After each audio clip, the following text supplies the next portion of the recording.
anything on here. Oh my god, why? How is this happening? What the heck? I feel like I haven't used this in forever, and it actually has only been a month. Okay. Hey yo. Let me get the comments up where I prefer them. Okay. Hey yo. Loch Ness. Ayana? Hi. Tana. Lots of worm emojis. I didn't realize there was a worm emoji. It's perfect for today. I'm so not ready to talk about this book. Oh my god. And I finished it like days ago. I feel like I'm still digesting. I do have slides though. I'm ready, I think. Can we talk about this book without getting banned from YouTube? We're going to find out. We are going to find out tonight.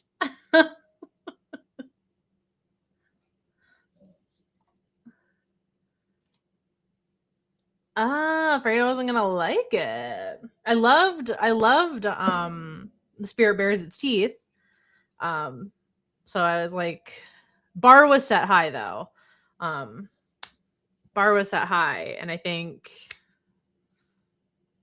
bar was placed even higher with this one. This was incredible and so traumatizing to read. So traumatizing to read. Yeah, we're gonna find out. We're gonna find out if we get banned today. I thought when I was making the slides too, and I was like writing certain phrases, I'm like, is the technology there? Like, if it's just in a slide on it, am I gonna? Is something bad gonna happen? Hopefully not. Hopefully not. But yeah. Okay, so are we ready to talk about You Weren't Meant to Be Human? Where do we begin? Where do you guys want to start? How did you guys feel reading this?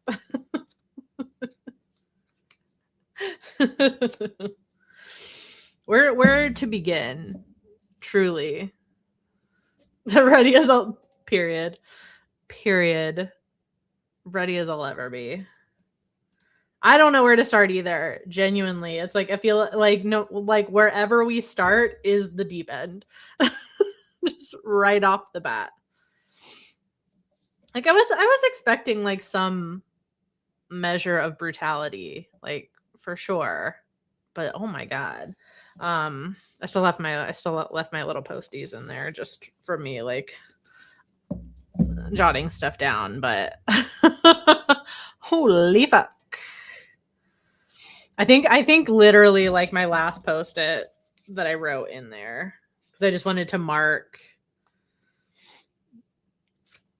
It's not the end of the book, but I just wanted to like mark this passage because of what happens, and my post-it is literally just like, holy fucking shit, dude. Holy fucking shit.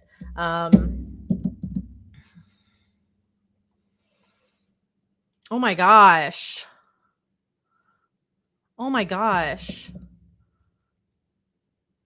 So like the main character is like, holy shit. I can't even imagine. Like, and I was having a hard time. Thinking about it for months seems like I'm going to be thinking about this for the rest of the year. Like, I immediately, like when I went to work, like the day after I finished this, I was like talking to my coworkers about it. And not really anybody else there is like a horror reader except for like maybe one other person. They were like, would you recommend it? And I was like, hard to say. It's like yes and no.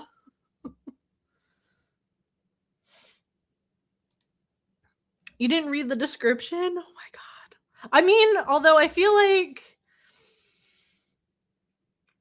Although I feel like reading the description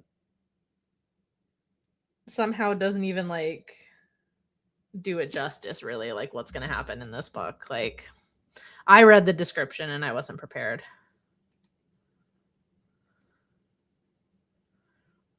I wish I could talk about this book and gifts. Nervous Kermit gift.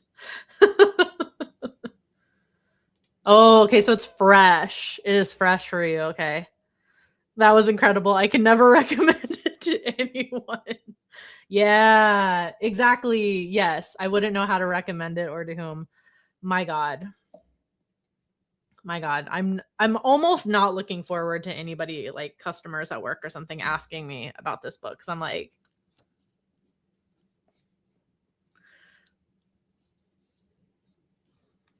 exactly. I'm like, how do okay. Was reading this on a long drive to a Christmas party. Talk about tonal change. Holy shit. Yeah, I wouldn't know.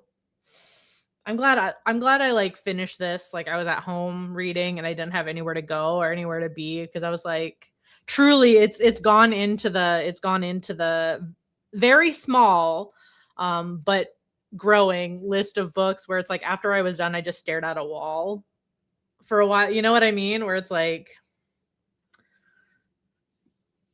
yeah. Like, I'm just gonna disassociate for like 30 minutes after reading this, is kind of what happened. Maybe ask them, do you like to be uncomfortable and rage? Do you like to be uncomfortable and incredibly fucking angry? Although I feel like a lot of horror readers, like or just horror fans in general, understand. Like, they just get it, you know, when I talk to people about like movies or books like that, it's like they get it. But this is something else. Holy shit. Andrew Joseph White might be, he's a writer of our generation, isn't he? Holy shit. I was definitely impressed by his YA, or it's kind of like, it felt like not like elevated. I don't want to like downplay young adult books, because I do think they have their place, but yeah. Me, to anyone who hasn't read this book, you wouldn't last an hour in the asylum where they raised me. Yeah, and it does start right into it too. Which I think reading at least one previous book from this author did prepare me for that, because I feel like The Spirit Bears Its Teeth, not in the same way, because it's a young adult novel, so it's not quite the same, but I feel like it did kind of get right into even just like the emotional brutality. So I'm like, fucking damn. Okay, so my slides are always never in any way comprehensive. I kind of just go off of like, what are like the big themes, like what are the big themes, and I just kind of go off of that. I'm like looking at them down here and I'm like, which one do I even put up first? Because all of them, it's going to be like, okay, let's talk about it. Just okay, let's talk about it. I don't know which theme do we want to talk about first, because I'm like, oh. This was your first of this author? Just finished The Spirit. I loved The Spirit Bears Its Teeth. Like, sometimes when we do YA, it can be hit or miss in this book club. Like, we tend to pepper in like one or two during the year, but the like that one was like, knocked it out of the fucking park. Obsessed with that one. I even bought the paperback edition, even though I had the hardcover, because the paperback we got has like these gorgeous stenciled edges, and I was like, I need it. It's like a trophy. It's like a reward. Before I read the first Game Changers book, and I was like, okay, time for a break from intense graphic sex. I was a different person. Oh no. Yeah, and the Spirit Bears Its Teeth. Yeah, exactly what Bree said was our first Andrew Joseph White for this book club. Oh, yay! Yay. I'm glad you read it. I loved it, genuinely. Didn't realize it was the same author. That makes a lot of sense. Yeah. I feel like this is just going to even be fucking shittier to talk about because of this year so far already. Okay, should I just close my eyes and pick a slide, and then we'll they all this is going to be so rich to talk about, but all of these slides suck. I'm just telling you. All of these slides suck. They're all a bummer. Okay, I'll just I'm gonna get my mouse lined up. I'm just gonna close my eyes and just do. Hopefully I click one. Oh, I didn't click it, but my mouse is on this one. Okay. All right. Sick. Let's go. God damn.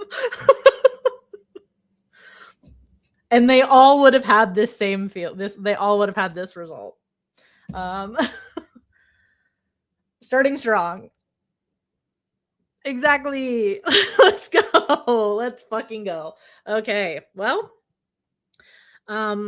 yeah, all of my slides are just kind of some of the major themes is what I went off of. The discussion will just take its course.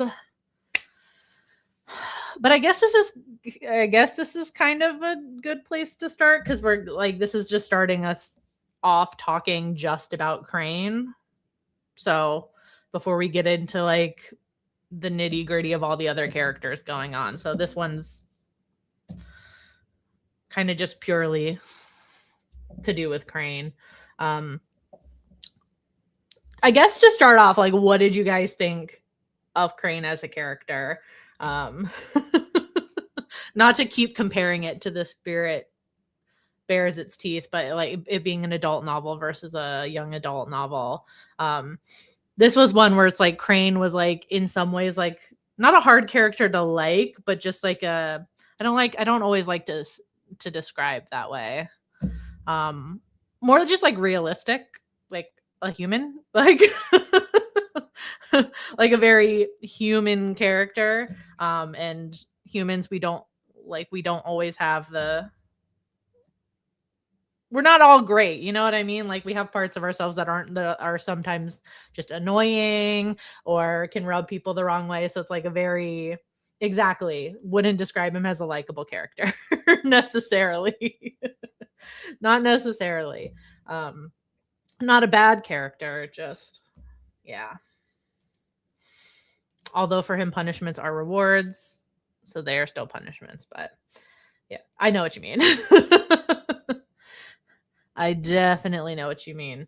Yeah, so I mean, I feel like this theme is kind of unfortunately the biggest theme in the book, because the entire book, amongst everything going on in this, it's about this entity that is imposing on a trans person's body and multiple people's bodies in this. We'll get into it, but it's not any mistake that Crane is a trans character, a trans man who has a uterus. So we have this, it's a, you can make the connection to what we're talking about in the real world.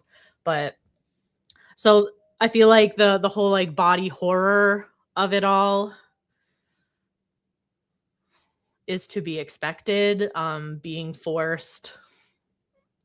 forced into something that is not you is a form of body horror. Exactly, yeah, the entity is based in self-harm. It uses harm to bind people to it, yes. And it intentionally seeks out people who are, I guess maybe they're not because we don't know about every single character, but the Hive finds people when they're in similar places, I think. When the Hive finds Crane and saves him, heavy quotations on saves, it's when Crane is attempting self-harm. And that's just what I'm going to say to hopefully not get this live taken down from YouTube. And I don't even know if that's safe to say, but you know what I mean.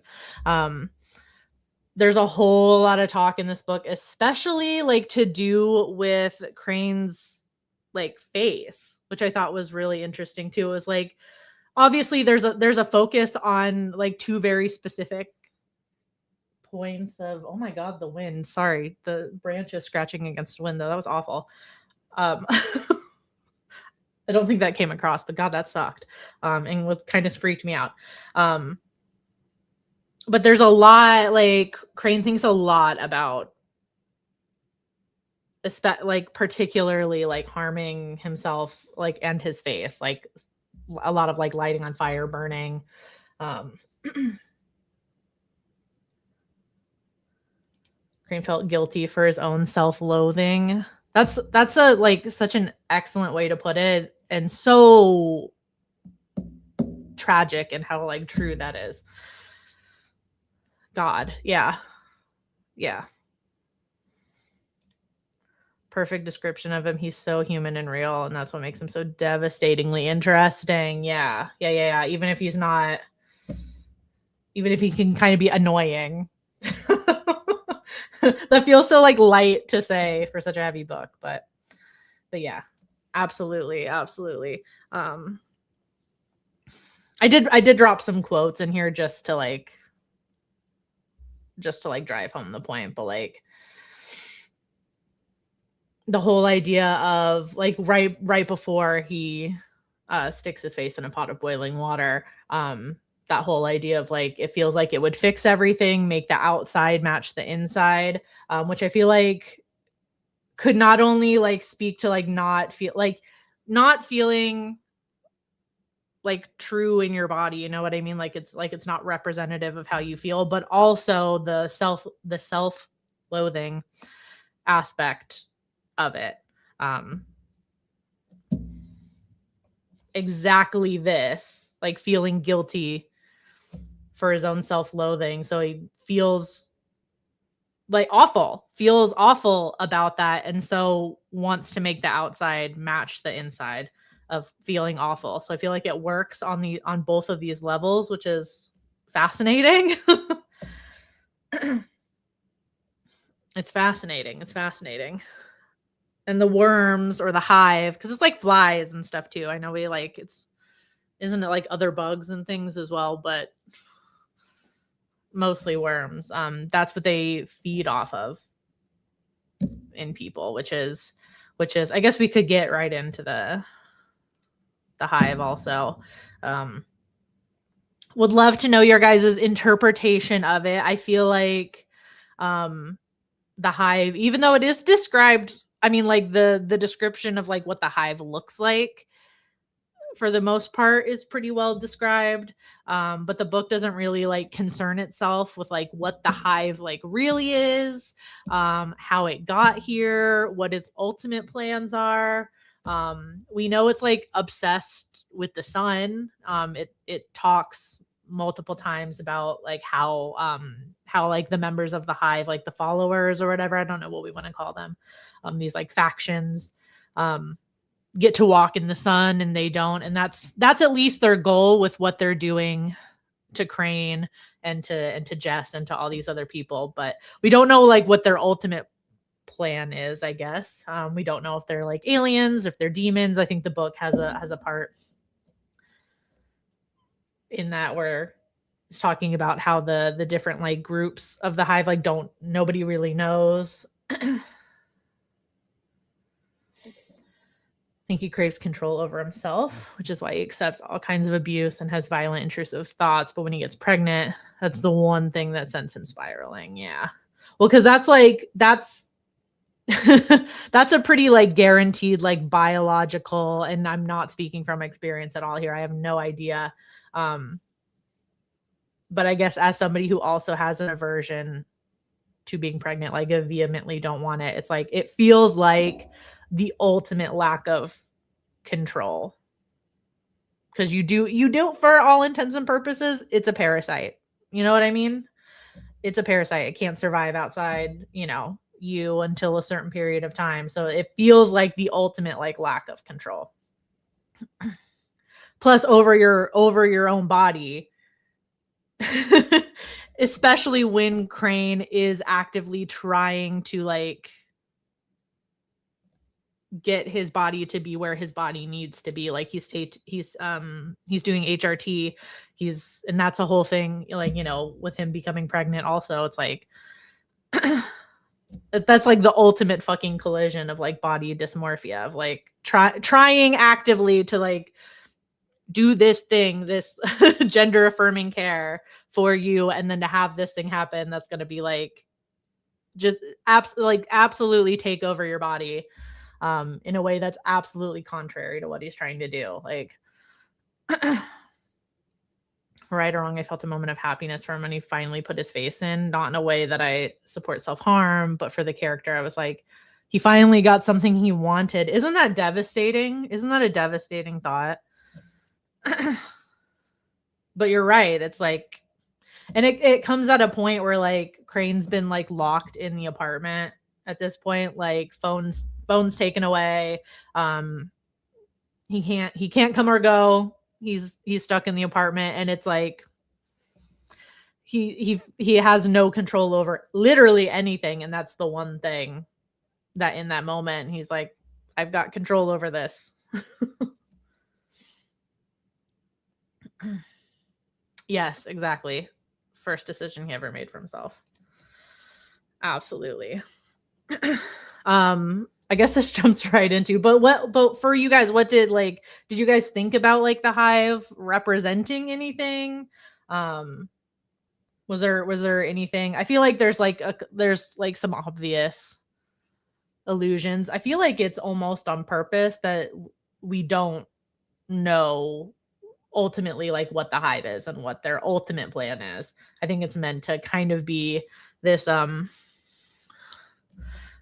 nasty, buggy, wormy thing that we can place multiple things on. Like we could give it multiple identities. I feel like there was a couple of like obvious ones, but I'm just curious if anybody had like, while you were reading it, if it represented like anything for you. Because we know so little about it, and the only thing we do ultimately find out about it is that it like is taking measures to like breed within the human body to an extent. Like that's why they're using the bodies of people like Crane and Jess. I guess in order to be out in the sun, that's all that we really know that they want. But that doesn't really like mean much, I guess. The hive may be the rot that has taken over the world socially. This book is in the future, where Andrew Joseph White helpful illustrates it could get even worse. Yeah, because it is like it's almost like dystopian in that way, but not like over the top dystopian. Like it's very realistic, where it's like, this is where we're headed. Which we know for sure, like healthcare and this is not even in, depending on where you are in the United States, this is the reality anyway. Access to gender affirming care and access to like safe abortions is completely gone. So it's not even like the distant future, really. This is just, it's like, depending on what state you're in, this is the reality. It's nebulous for you. Image of something that appears so big and gross and scary, but it can't survive on its own. When you take it apart, Crane says it's just a bunch of worms that can die. It's like the belief of others that makes it. Ooh. Yeah. Oh my God. Which is like so many like great villains that have been written where it is kind of nebulous, and you're talking about like it's just the thought of it or people's belief in it that makes it scary. Damn. Fire. Absolutely fire. Yeah. It kind of is like I love that what you said there, like the image of something that appears so big and gross and scary.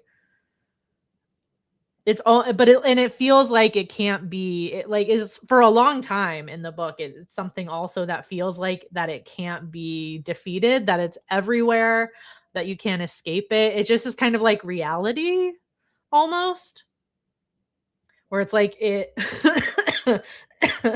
it just feels like it's everywhere and you can't escape. Yeah, this worm does very little on its own. It's others that do its dirty work. Yeah.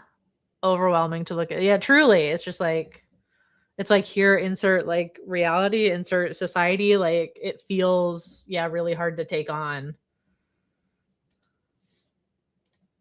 Hive is just like another hate group. You manipulate and take control of weak people, quote unquote. Exactly. Or it's like vulnerable people, like they're preying on vulnerable people who don't have a leg to stand on. So the beings who have no real power. Yeah. Which I guess like that absolutely like relates to like what they're trying to do also. They're trying to like kind of essentially take over people's bodies. Not really. They're doing more of like a breeding kind of thing.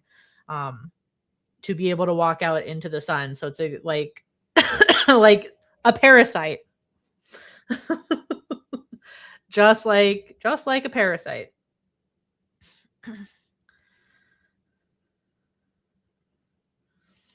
Also, did y'all catch the throwaway line about the sun? The worms are obsessed with being in the sun, but on the radio, the news says something being wrong with the sun, but no one pays attention to that. Oh, no, I didn't even. I didn't that. Whoa, whoa, whoa, whoa. Yeah, I didn't even latch onto that at all. Interesting.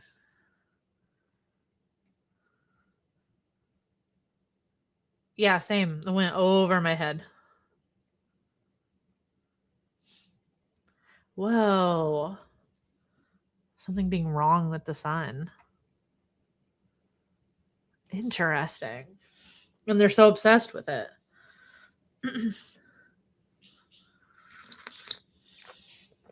Because I was just thinking about it in a like, I don't know, uh, in a metaphorical way, I guess, like being out amongst like the people and not just being like this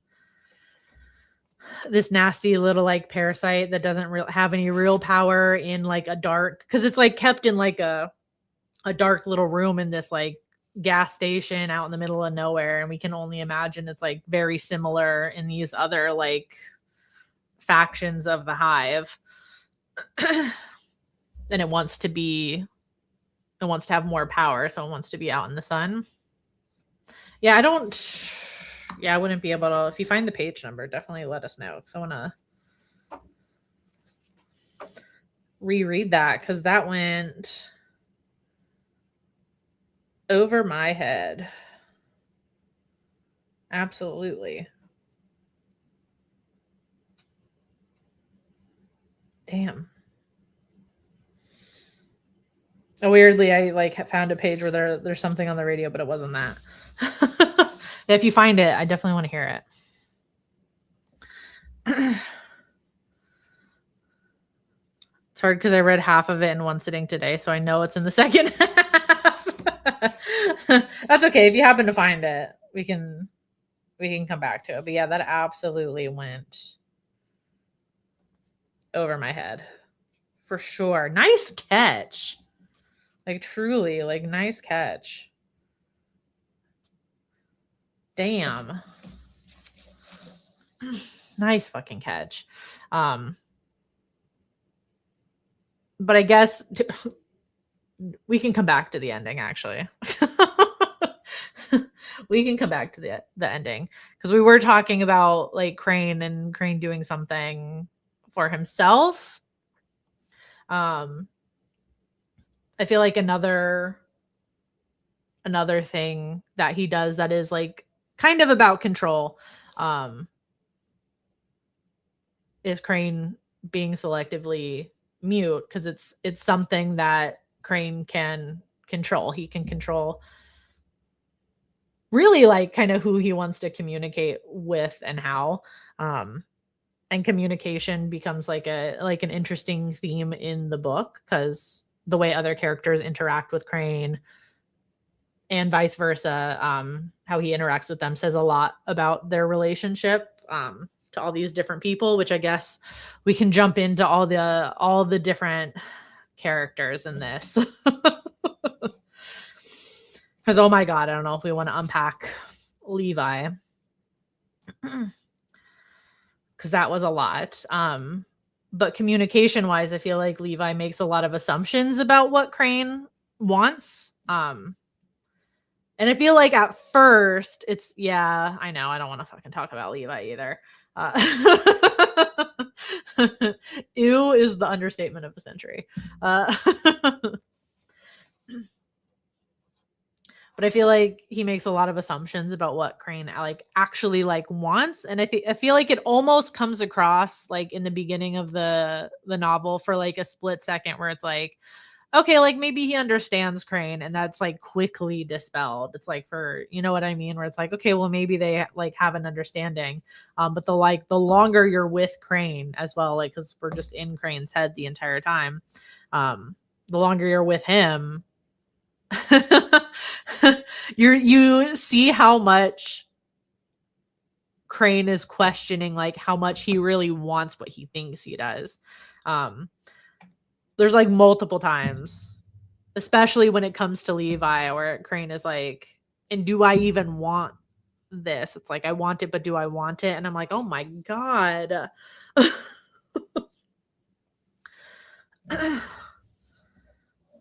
And kind of just like, and then it goes back to that whole idea of like the self-loathing and the punishment as well, where it's like this really like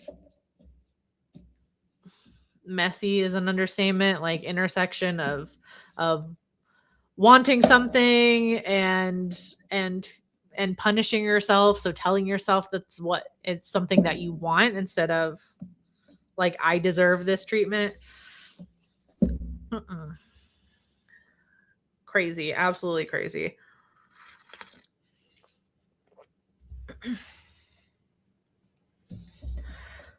Is there any characters you guys, I don't want to say like latched onto, but any characters you guys were particularly interested? Ooh. Crane thinks Levi is gender affirming in the worst possible way when he's just using him. Absolutely. The difference between someone caring and, yeah, being what Levi is. Yeah. Yeah. Yeah.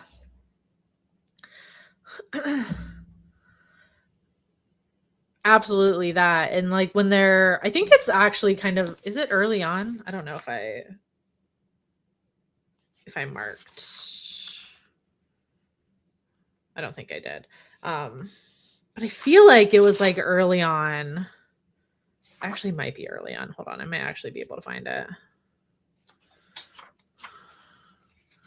Let me see. Because it was like I mean, the summary of it is, I think like Levi says something about, I don't know. It might actually even be in multiple parts, which I don't even know like what to fully make of this because I'm not an authority. But I think like Levi calls him like he calls him a girl like during intercourse, you know what I mean? Like something like good, I don't know, like good girl or something like that, you know, like something to that effect. And like Crane is like thinking like, not like because that's what I am, but almost like it's like he's accepting the being, I don't want to say like being degraded because it's not being degraded calling that, but like Crane is a man, so like almost like he's accepting, fuck, I thought it was in the beginning. Okay, I guess I'm wrong. I don't even know if I'm fully summarizing it correctly, but and just like seeing that as like a form of punishment as well. Like he's accepting not like the possibility of not even being seen how he is by his partner, Levi, as a form of punishment as well, which is just like, how do you come up with that? That's literally insane.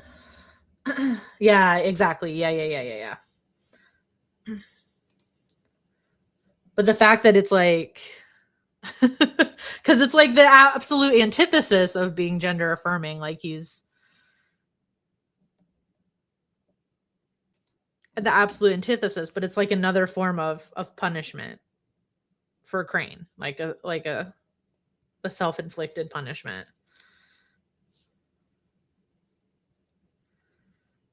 As well, because Levi like uses like set like literally says like his name is Crane, like says he and his to describe Crane, but then does that. It's insane. As a side, Crane mentions that the worms came down from the sky decades ago. Almost mentions in 2022 he was a kid since. Worms are already here in our time.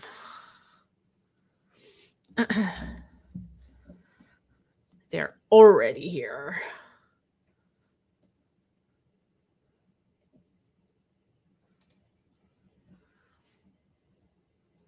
Oh, weird. That didn't pop up for me. Okay.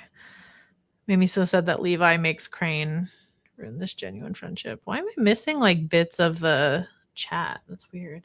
Okay. Part where he wanted to have a threesome with his best friends, but they didn't want to take advantage of him. I love him so much. Yeah, there were so many different characters. I didn't like really make slides for individual characters or anything like I've done in the past, but we can talk about Aspen and Birdie.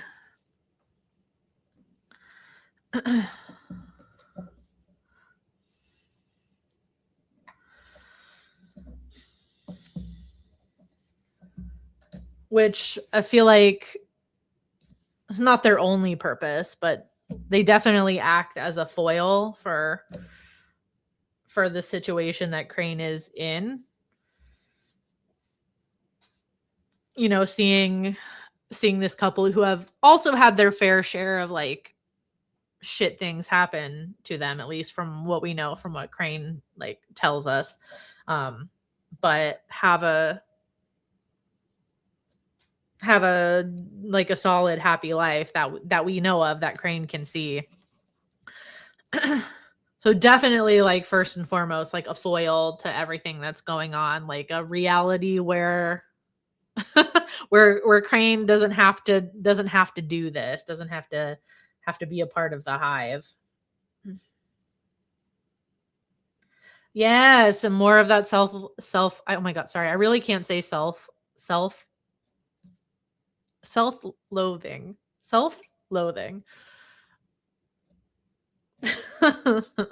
Self-hatred. How about I do that? That's a little easier on the tongue for me.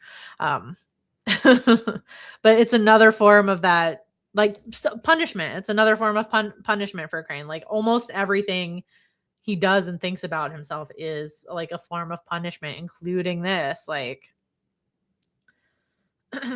he does the same thing when he's like thinking about his parents, where he's like, whenever he thinks about them, it's like, well, they weren't like he acknowledges, he's like, well, my parents weren't shitty either, you know, like he didn't have abusive parents or anything. He thinks about his parents fondly, and it's just another form of like I clearly don't deserve this, so I deserve to be in this situation.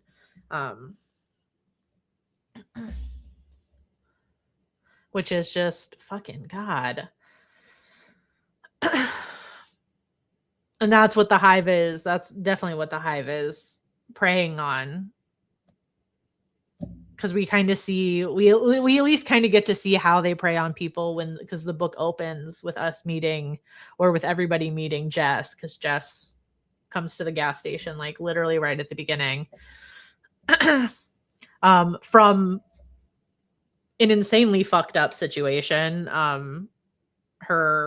This man, I'm not even gonna say her boyfriend or anything. This man was not letting her leave the house. The fuck?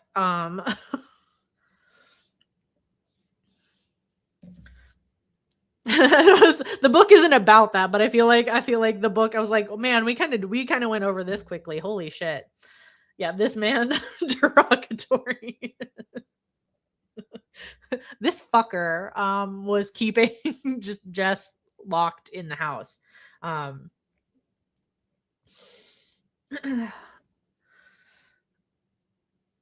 Like holy fucking shit. So many of the cis men are truly awful in this.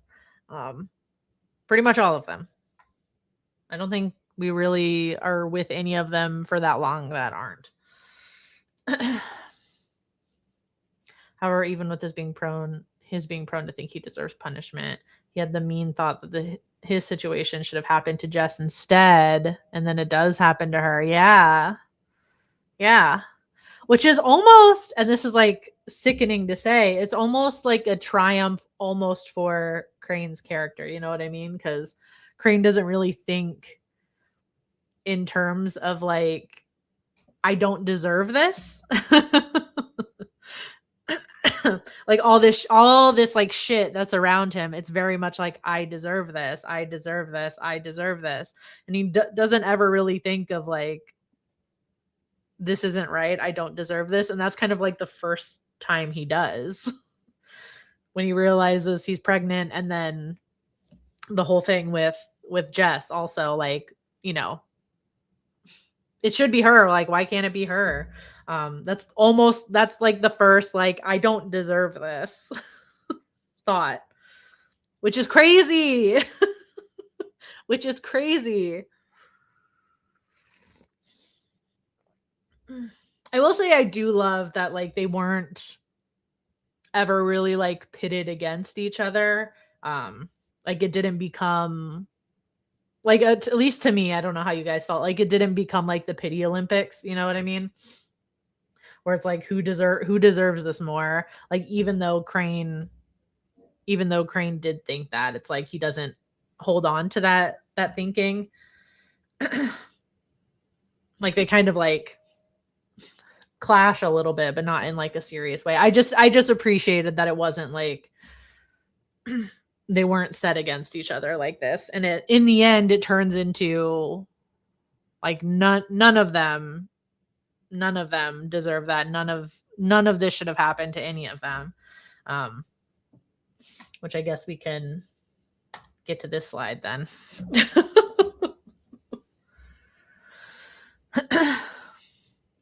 Sorry, there's a lot of writing on this one, but because this is like the whole thing, isn't it? The whole book is set up. The whole book is set up for this. The different parts of the book are first trimester, second trimester. Like it's all about this.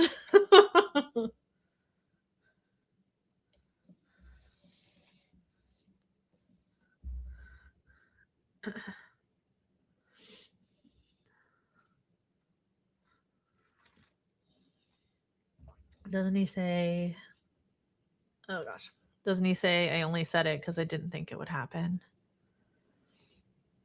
Hi, Margie. Hi, Margie. Yeah. To Jess? I can't remember. Possibly? I remember something to that effect, yes. They're both in bad situations. I was glad Jess was never a villain. Yeah, never truly a villain. Yeah, even when she drunkenly spouted cruel things at Crane. Yeah. Which I guess it is like tit for tat, because Crane also didn't, you know, thought some cruel things about Jess as well, but in the end it's like which is such like life, and you can apply that to like really like any of this.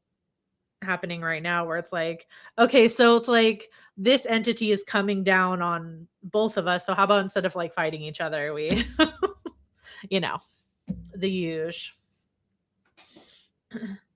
Oh, was originally not going to survive? How interesting. I mean, I was like ready for it, and like the only way you can be ready for it, I guess, like when she comes to the house and she's tried to, she's tried to give herself an abortion. I'm like, oh fuck. Like literally my first thought was like, she's fucked. The author's note. I was waiting to read it. And then I just didn't get around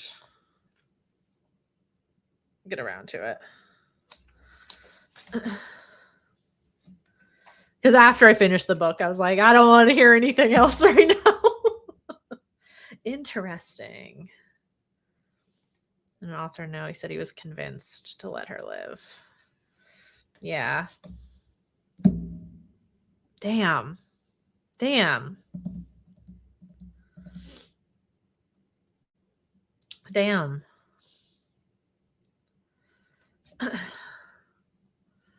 I guess, like, I mean, how would that have like changed so much? Because I assume she would have died from her trying to take care of the problem herself. That's at least, I don't know if that was all in the author's note, like that much detail of like when she would have died. That's my assumption. How interesting. Kind of glad he was convinced to let her live. Thinking about the whole possibility of pregnancy in general makes me want to squirm out of my skin. Yeah. This was like visceral about it in a way that like I'm trying to like describe how it made me feel. Like I wanted to be out of my body so badly when I was reading certain things throughout the book, because not just the birth of it all, not just that part, so much of it. I was like, I want to like be out of my body. I don't want to be in a body right now, like at all.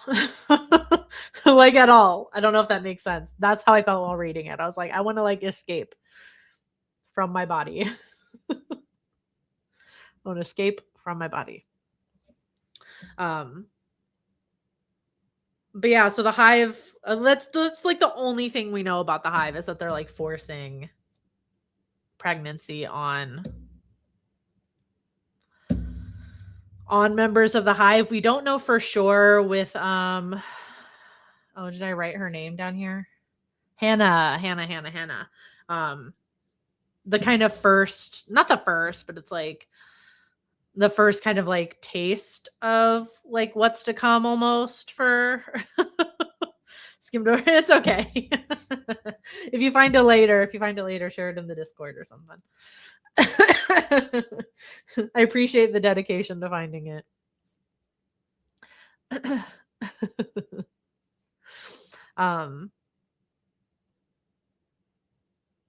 We kind of assume, I don't know, I just kind of made the assumption because Hannah is part of a different like group of the hive, but part of the hive.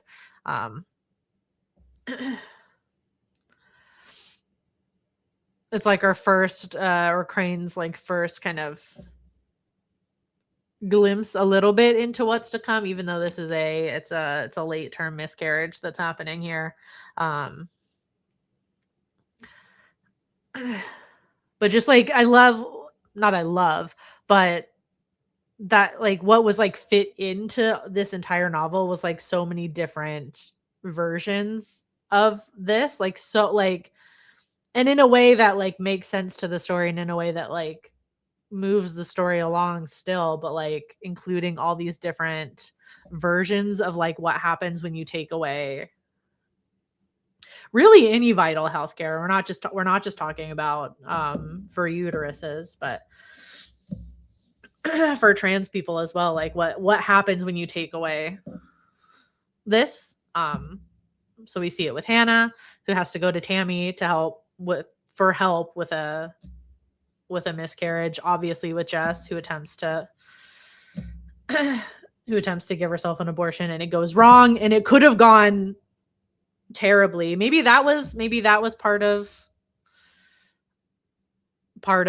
why ultimately Andrew was convinced to let her live. Because like my first thought was like, oh my god, she's fucking lucky. Like, and like how often does that happen?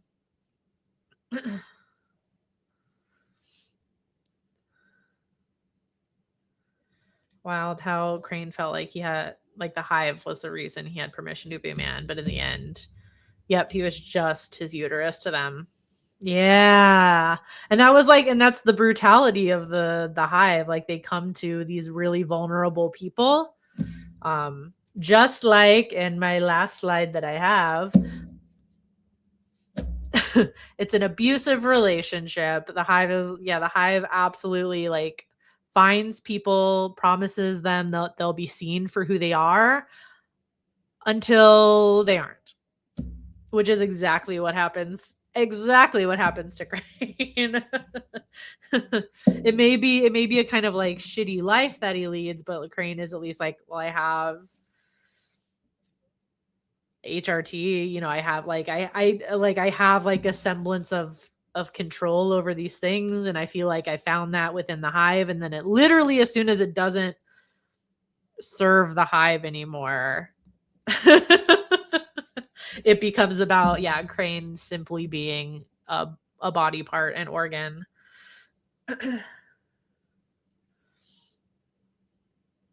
Yeah, even reduces him to being a submissive female to, and there is one passage I do absolutely have marked.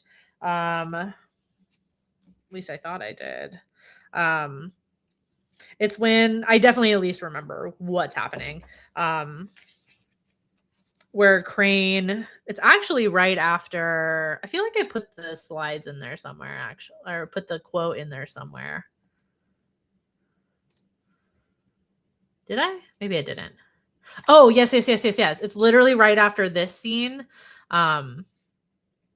Exactly what we were talking about, where Crane feels like he is seen by the hive as only his uterus, and he like kind of fully realizes this when that one lady, that just like random ass lady, comes into the gas station.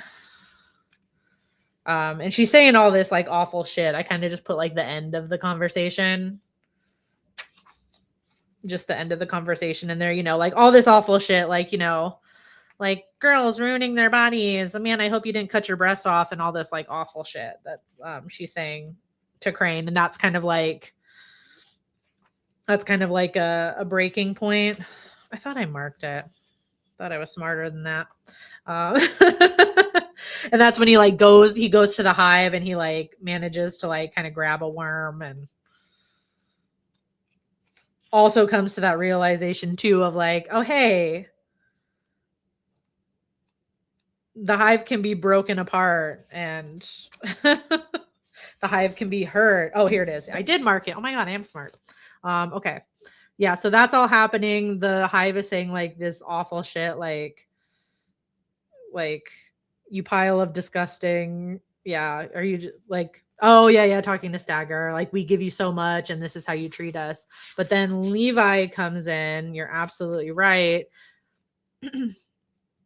And it's like talking about Crane, the hive. I mean, by it is talking about Crane, like he's lesser than, probably because he has a uterus. Because isn't that just the way? So like Levi comes in and the hive addresses him as like, protector, the end of our patience has been reached. Something must be done. Like Crane is something to be dealt with. And it's like, here, this alpha male is going to take care of it. Oh, and yeah, we haven't even talked about Stagger. Oh my god. Stagger, the monster created to help keep him in line, is the only one that truly cares for him. Yeah. No, absolutely, because we haven't even talked about Stagger. Absolutely haven't even talked about Stagger. Because like we first like see him for what he is. Like we're like, oh, okay, because we first see him when the night before, or like the morning of, Crane's supposed to have an abortion, and then the Hive sends Stagger to bring him back. And Crane goes because he doesn't want Aspen or Birdie to be hurt. But you're right, like he ends up being like the only person that like really cares for him. I found their relationship to be really interesting. We didn't get to this part, but like Crane doesn't like make an effort really to like communicate with anybody. Like most of the time when he's like talking to somebody, it's like just kind of like grunts and things like that to kind of get a point across. Maybe writing something down if he has to. That's the impression I'm getting. But like with Stagger, especially because he's stuck with Stagger so much, he makes the effort with Stagger to like use sign language to like partially communicate. Like they talk about like learning certain words and stuff. Which I found super interesting because they're like kindred spirits almost. Like we don't exactly know what Stagger is, but we know he was made by the Hive to do this thing, and like against his will, like using a body against their will. Yeah, absolutely. It's just like another level of control for the Hive. Like they're all essentially prisoners to this Hive because it feels like a choice that's been given to them, and they like, it feels like a level of control, like joining this Hive, and then you find out that you're not actually in control, because it's very hard for people to leave. Like it's mentioned a couple times in the book, like of people who have tried to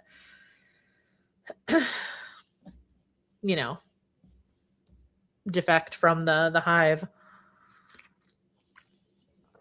It's messy because he brings back Crane to the Hive, is given the role of jailer, yet he feels like a prisoner too, and is empathetic. Yeah. Like very concerned at all times if Crane is hurt, if Crane is okay. In the end, help save Crane. At the very end, super heroic for Stagger. Yeah. Absolutely. Oh my god, that whole scene. Even before that too, like when Stagger is helping clean Crane, that's always in a book, that's always just like so like intimate and romantic. I thought it was very romantic, actually. It's such a romantic notion of like taking care of somebody like that, and it doesn't even have to mean like romantic in a sexual way, you know what I mean? It's just like a very intimate and romantic thing to do, to care for somebody in that way.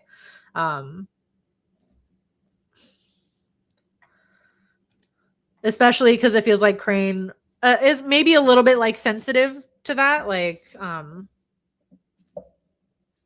the feeling of his skin like that, and he talks about not being able to really like take care of it in that way because he just like doesn't want to fucking move, which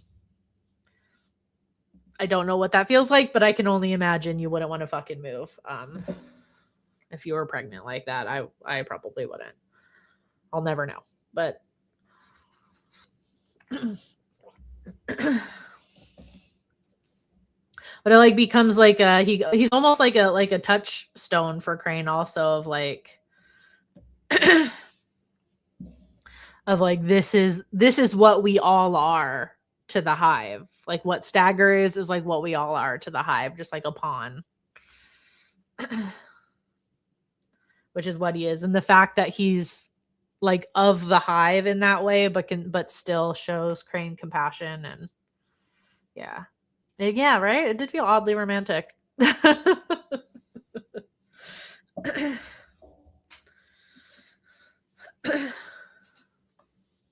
Like being cared for by somebody like that, and it's not something that Crane gets from, definitely doesn't get from Levi. Fuck that guy. Fuck that guy. Man, his end. We've talked about so many like deep things, but just to be superficial for a second, his end, oh my god, was so satisfying. So satisfying. Holy shit.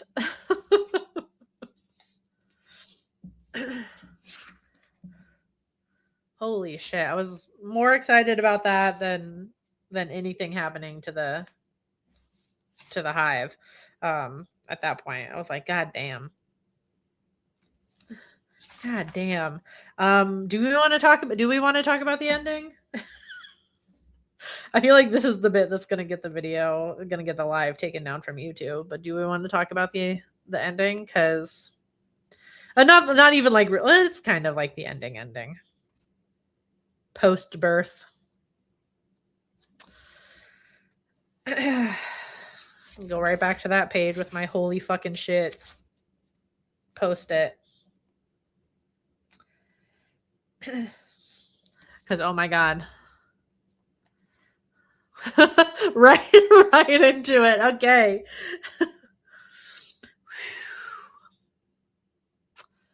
It's like one of those things where and I feel like you're only ever going to get an emotion in a book like this, where it's like there's no getting around that it's an absolutely fucking brutal thing to read.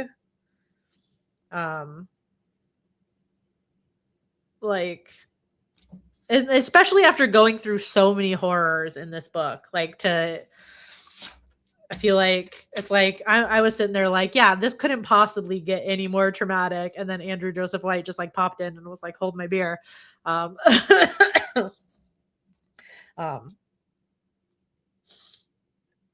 I feel like what makes it so brutal is because it's like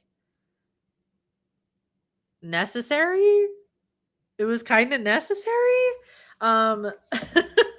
Or at the very least, I understand where the feeling of it being necessary comes from. Because it's like, what reality would she have? My god, not the come for fuck's sake. I mean, it'd be hard to swallow and understand for some. Yeah. Well, it's like, and it's this is just like a mirror to what Crane does for Jess almost. You know what I mean? Like, Crane went from being like this should have been Jess to like letting her escape, helping facilitate her escape. But I guess because of what we're assuming with how the baby was born, we don't even really know. We know Crane realizes like what was going on with like Levi's scar and what that meant. And it's like in a brutal system like that, it's like, is that the only way out? And that's what Crane was. Is that the only way to like truly protect her from, like, literally the fact that like right before it happens too, like he thinks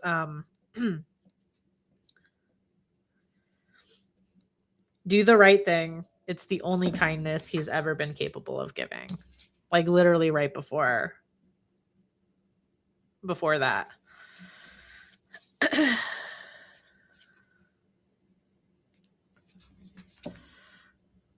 The baby is the reason this isn't 5 stars for me. The fact that this person so vehemently anti-baby, once faced with the baby, is still like, I must love and protect this baby. It's like,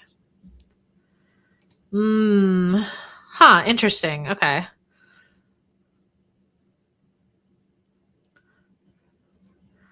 Yeah, I do get that. Yeah, of course he protected the baby in a very unique way. Yeah. That is true. I can see that for sure.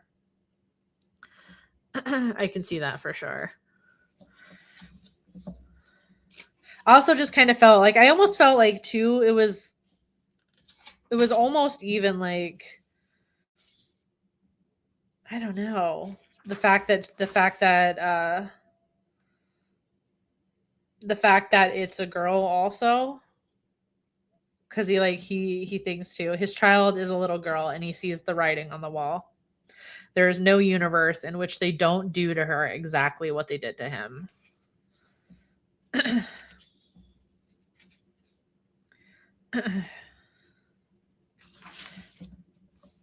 So I almost just read, I absolutely get that vibe as well. I saw it just a little bit more as like the hate, like almost like the hatred for the hive, and like what the hive did was more, and that's what kind of led to like protecting the baby, where it's like, I can't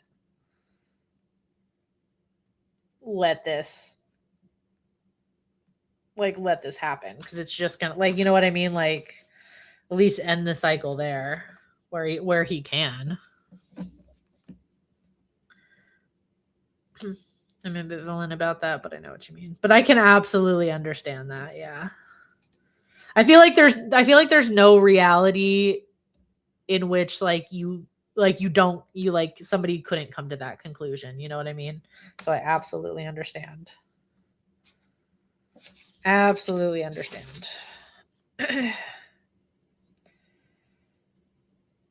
Yeah, I guess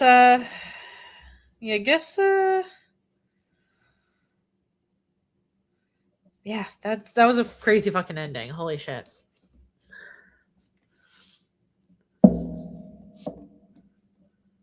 Ooh, yeah, I like that way of thinking about it too.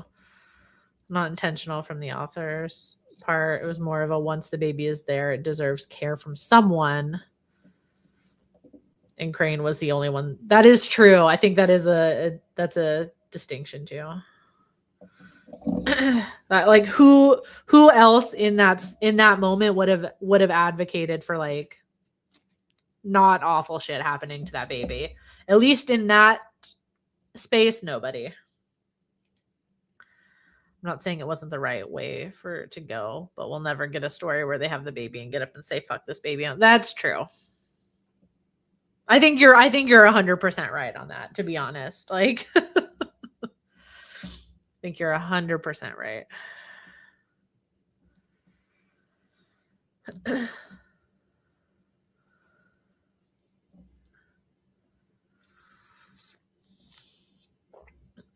Almost the reality of like, I guess like even realizing too, like this is how like we all came into the world in a sense. Like we didn't ask to be here.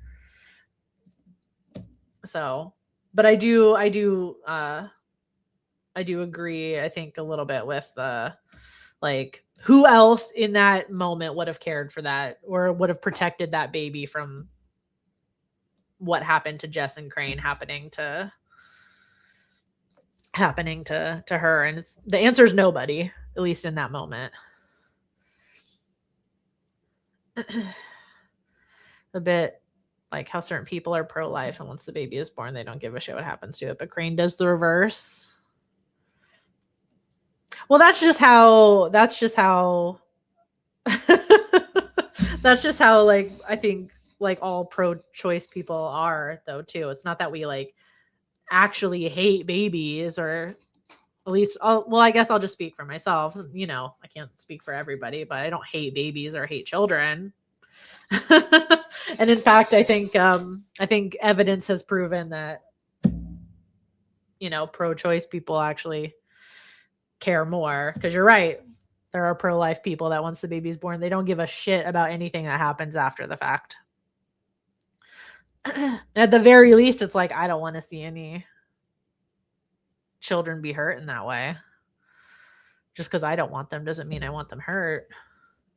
Saw it as more of a him seeing her as another possible Jess and less of a I gotta protect my baby. Yeah.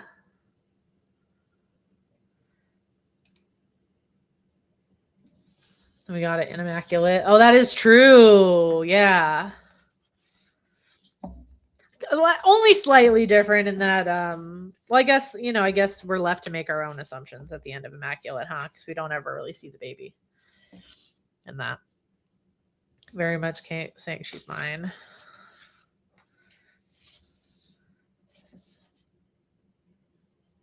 It's crazy though, because I feel like we could go back and forth about like what is said in that scene, but like you're absolutely right. Like, I mean, Crane does say she's mine.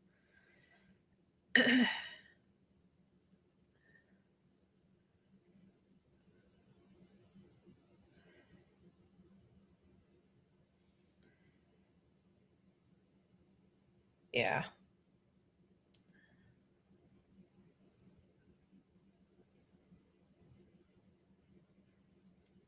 Although he does also say like if the world was better, he could bring her to Aspen and Birdie's doorstep and collapse there, push her into their arms, and beg them to keep her away from him. Also, I think I guess we could speculate. We could speculate forever and go in circles as to like what would have happened if Crane didn't have to do what he did, but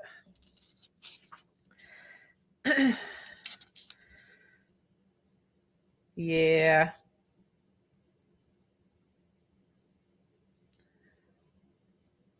Or even like bringing the baby to his parents. Also, he has that thought. But then he also does say it would be beautiful if that was possible. So I don't know about you guys, but to me, that's always like that's the fun in writing like this. Also, because he's like, I never like in so many ways. I think with this scene included, he's not really telling us not telling us how to think. So it's like we can put our own interpretation onto it, because it's like I see everybody's point like 100%. There's the choice of having Crane give birth to a normal human when he expected something inhuman and easier to hate. Ooh, that is true. Yeah, you couldn't have it that easy, I guess. Yeah, I feel like that would have I think that's true. I think that would have been definitely at least making the choice for the reader also, if it came out like a wormy monster or something, right? Which is exactly what Immaculate does. Also, Immaculate doesn't show us since it got brought up. Immaculate doesn't show us. We just see what she does in the end. So it's very interesting. Okay. I'm not rushing us off, but we have gone a little over time, so we can. God, I hate this view. I don't know why. I just like it smaller like that. Is there any bits that we didn't talk about that you guys want to? If not, what did you guys rate it? I think I gave this 5 stars. I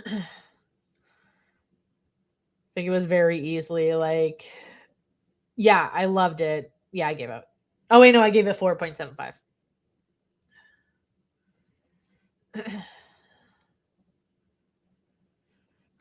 I think the minus 0.25 was purely selfish because I literally wanted to crawl out of my skin.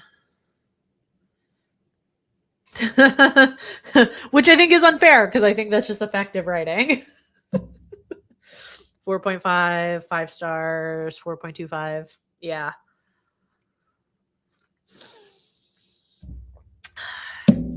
Holy shit. As somebody who has no experience in writing, Andrew Joseph White, I feel like you're going places. Holy God. Yeah. It's like I want nobody to ask me about this at work, but also it's like I feel like more people should read it, but book club's highest rated book of 2026. Honestly, it might. I don't know. I don't know. It could be. All of our Des found there's like a page in the book club where there's like stats for the book club. Our averages are so high. Like honestly, I feel like we just know how to pick them. Just saying. We know how to pick them. Okay, so we can end as we usually do on maybe a little lighter note. What else did you guys read this month? Did you guys read anything else? I didn't finish too much. I read a little bit of manga. We got a new the guy she was interested in wasn't a guy at all, which if anybody wants to get into manga, this one is so fucking sweet. I love this one. And it's sapphic. Sapphic. And I love the colors. It's all like this green and it's gorgeous. Obsessed. I've made a playlist of like all the songs that are mentioned in this also because obsessed. Oh, you love it too? I love it so much. Love it so much. So good. I'm glad it's like so popular as well. It's supposed to be getting an anime, which I'm stoked about. And you went right into another Andrew Joseph White. God love ya. God's love ya. I'm definitely gonna read more. I need breaks. In between though. Holy shit. Because there's that one and there's the one that aren't they like making a show? Is it a show or a movie? For Hell Followed With Us. Hell Followed With Us. Is it movie? The first. Oh, animated film. Fuck yeah. Animated. I didn't know it was gonna be animated. Animated film.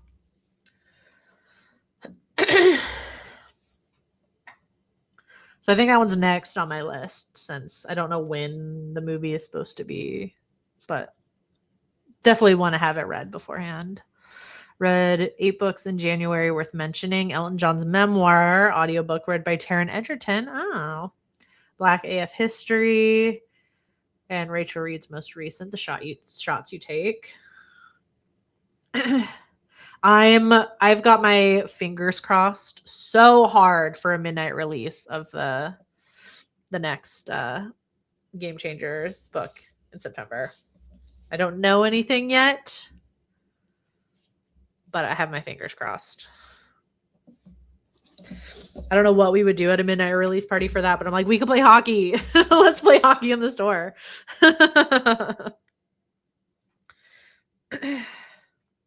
Yeah, I'm kind of with you on that. I watched it all. I don't know if I'll read the books either, to be honest. I'm not much of a romance reader. I just got to have other stuff going on. I don't know. I haven't found one yet that I'm like, oh yeah, like I don't know. I think there's just something in my brain about it where I'm just like, I'm trying though. I am trying. I don't know if I'll read that. I'm much more, you guys know me. I'm much more interested in reading the sapphic stuff. Why would a man be there? Got my fingers crossed for a Barnes & Noble special edition box set. If I think anything is probably we're waiting on the publisher because we still can't even get like a decent shipment in of any of those books. They come in like 2 or 3 at a time and they're immediately like snatched up. So I don't know what's going on over there at that little publisher that could, but holy moly. Yeah, so I read that manga and I did finish Sunrise on the Reaping. I'm reading the Hunger Games in timeline order. So I read and finished Ballad of Songbirds and Snakes last year. And then since we got time, we got a little bit of time for the movie. gonna reread all the Hunger Games because I haven't reread the trilogy in a minute. So I'm excited to read it, knowing everything that happens in the 2 prequel books also.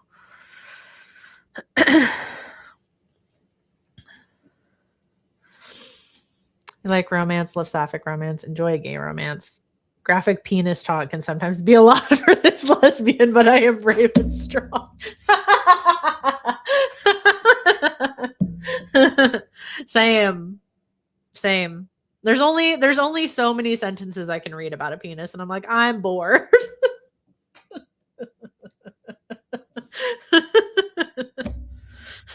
I was like, there's a reason why. There's a reason why I was born to be a lesbian. I'm not meant to be reading this. I'm not meant to be reading this.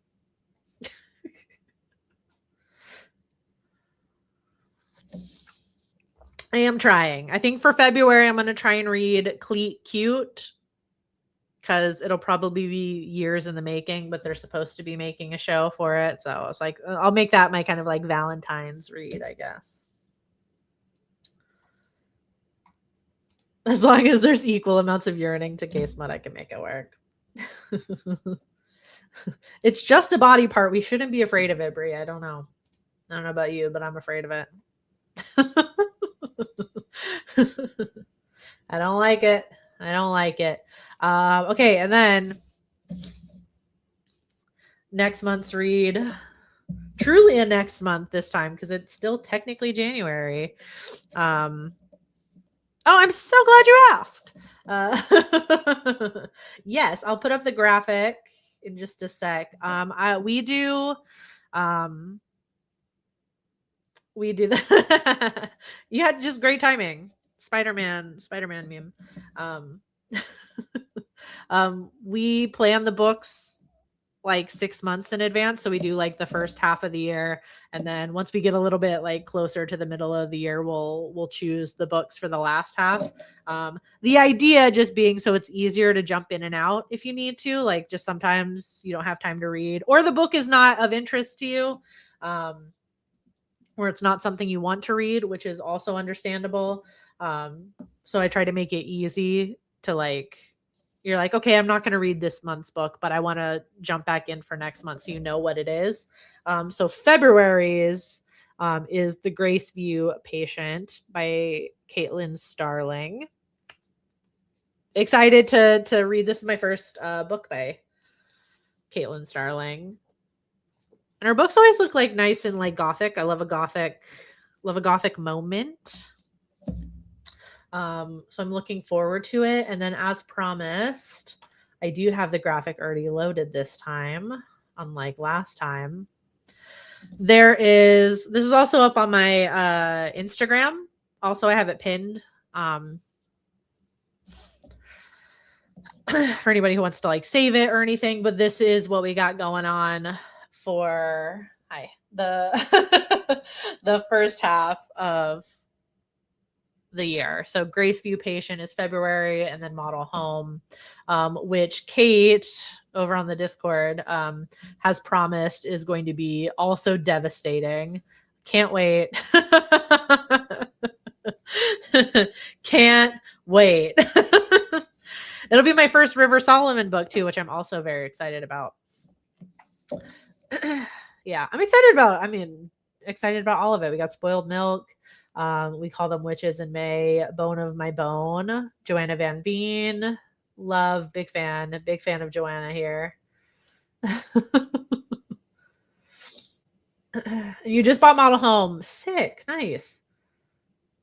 Read Model Home, can confirm. Great. Yeah. I think I've already promised. I know I've promised Des. I've promised multiple times. I'm going to find nothing but cozy horror books for the last half of the year. I think we've deserved it. We do deserve it. We've earned it after years now of reading like fucking traumatizing horror books. So we'll take a little bit of a break with some cozy ones, and then we'll get right back to traumatizing ourselves. Only read Her Death of Jane Lawrence, but that was years ago, and I still think about it often. Okay. I'm excited. I'm excited for this one. I love a gothic story. That is me bread and butter. So that's what that's what this kind of feels like, even though the blurb says it's misery meets invasion of the body snatchers, which I can't wait to find out what the fuck that means. Uh,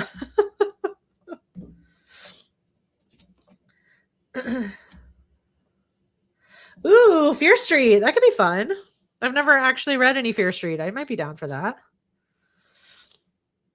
Although that does go against our kind of theme of never reading cishet white men. I don't know how we'll reconcile with that.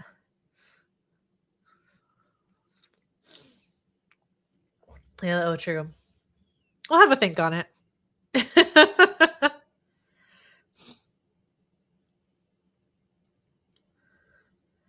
Wasn't that author Sterling who wrote the Sapphic Cave Explorer? Sapphic Cave Explorer book? Say less. What is that?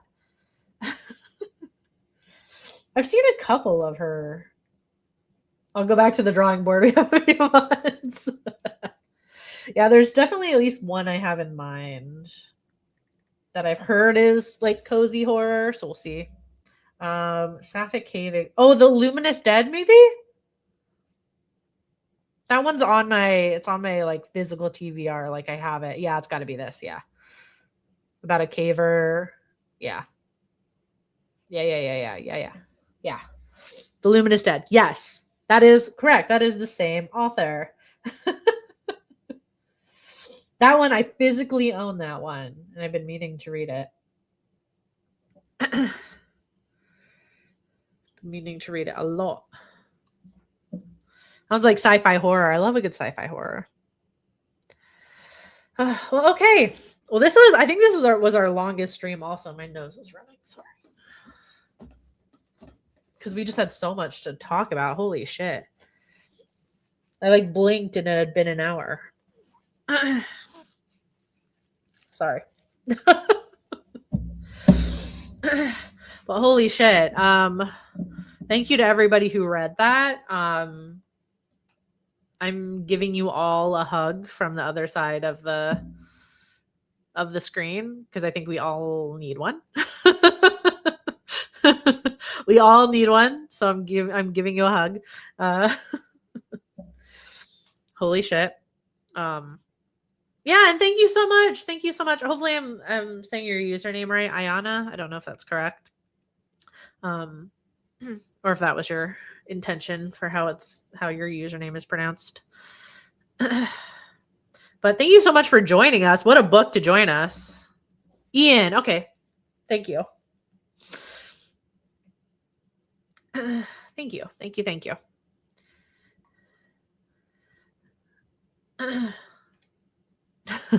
We are hopefully the least or one of the least threatening groups of people on the internet.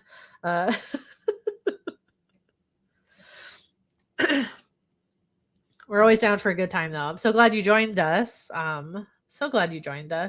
Thank you for all of you for being here and for hanging out. This is always my favorite thing. I love book club. Even though we read traumatizing things. Yeah, that's a good distinction. Yeah. That's a good distinction. Or Eli Roth. Let's add him to the list as well. In which case, we fucking hate you. Or at the very least, we will be very mean to you. Yeah, then we're absolutely vicious. You are correct. That is an important distinction to make. Oh yeah. Mayor of Eli Roth, Hate Town. See, I'm on the same boat. I'm in the same boat with that complicated relationship. I feel like I err more on the side of miss, but he's got a couple where the kingisms are not as bad. But yeah, so yeah. We're like, got him. Got him. Hold on, I'm gonna do the cringy thing and take a picture of that with my cell phone because that's so good, actually. That's so good. Got him. Absolutely annihilated him. Okay. I am gonna go, but thank you again for hanging out. I'm so glad we could digest this book together. I feel like a weight has been lifted off now that we've kind of like talked this one out a little bit. Still going to be thinking about it for a long ass time, but feels more cathartic to have the whole discussion. So have a good night or day wherever you are, and then I will see you guys next month in like pretty much exactly a month to talk about February book. Good night, guys. Bye. Yeah, glad to have this book off my chest too. Big same.